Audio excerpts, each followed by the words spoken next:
Hello friends, ഞാനിന്ന് പൊൻകതിറിൻ്റെ അരിപ്പൊടി വെച്ചിട്ട് കുറച്ച് അടയാണ് ഉണ്ടാക്കിയേക്കണേ കേട്ടോ. അപ്പോൾ അതിന് വേണ്ടിയിട്ട് ഒരു 1.5 കപ്പ് അരിപ്പൊടി ഞാൻ എടുത്തിട്ടുണ്ട്.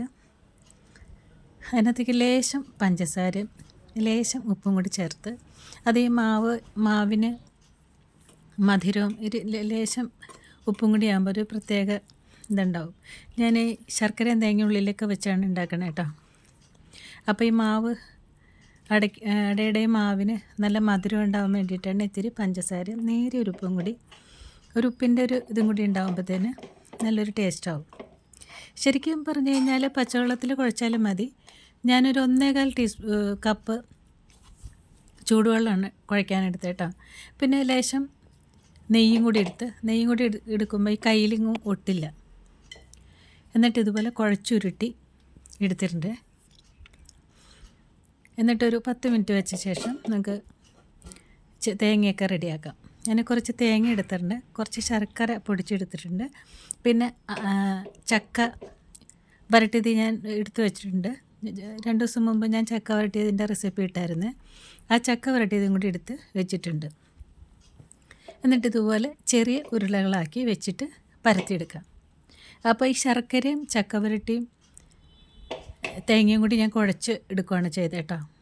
ഇതുപോലെ നൈസായിട്ട് പരത്തി ഇല വാട്ടിയെടുത്തിട്ട് ഇതുപോലെ നൈസായി പരത്തിയിട്ട് അതിൻ്റെ ഉള്ളിൽ ഈ ശർക്കരയും തേങ്ങയും ഈ ചക്ക വരട്ടിയതും കൂടി വെച്ചിട്ട് മടക്കി ആണ് ഉണ്ടാക്കുന്നത് കേട്ടോ. ഇതുപോലെ ഓരോന്നും എടുത്ത് അതിൻ്റെ ഉള്ളിൽ വെച്ചിട്ട് ഇങ്ങനെ ഇലയിൽ വെച്ച് പേഴ്സ് പോലെ മടക്കി കണ്ട ഈ അല്ലെങ്കിൽ 2 അറ്റത്തുനിന്ന് ഇങ്ങനെ അങ്ങോട്ട് മാവ് ചിലപ്പോൾ ഒലിച്ചു പോകും. അതാണ് ഇതുപോലെ ചെയ്യുന്നത് കേട്ടോ. ഇതുപോലെ ആക്കി എടുത്തിട്ട് ശരിക്കൊരു പേഴ്സ് പോലെ ആക്കി മടക്കിയെടുക്കും. കണ്ടോ, ചെറിയൊരു പേഴ്സ് പോലെ ഇല്ലേ? അപ്പോൾ അതങ്ങനെ ഫിറ്റായിട്ടിരുന്നുള്ളൂ.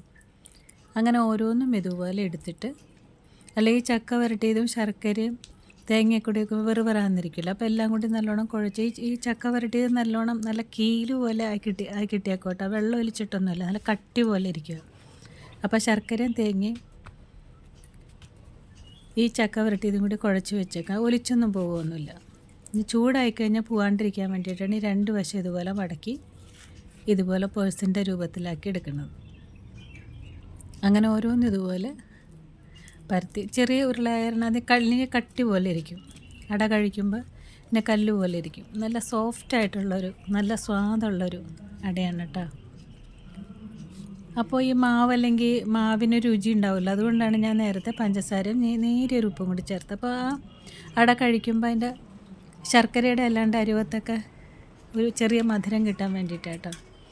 അപ്പോൾ എല്ലാം ഇതുപോലെ മടക്കിയെടുത്ത് ഒരു കണ്ണപ്പയിൽ നിരത്തി വെച്ചിട്ട് പുഴുങ്ങിയെടുക്കാം.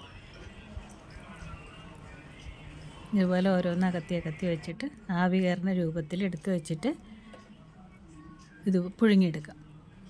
ഭയങ്കര ടേസ്റ്റായിട്ടോ ഈ ചക്കയിടയ്ക്ക്. അന്ന് കഴിക്കുന്നതിലും ചൂടോടെ കഴിക്കാൻ ഏറ്റവും നല്ലത്. പിറ്റേ ദിവസം കഴിക്കാൻ അതിലേറെ രുചിയായിട്ടോ. അപ്പോൾ ഏകദേശം വെച്ചാൽ അട വെന്ത് കഴിഞ്ഞാലുണ്ടല്ലോ ഈ ഇലയിൽ നിന്ന് ഇങ്ങനെ വിട്ടുപോരും. അതാണ് അതിൻ്റെ പാകം.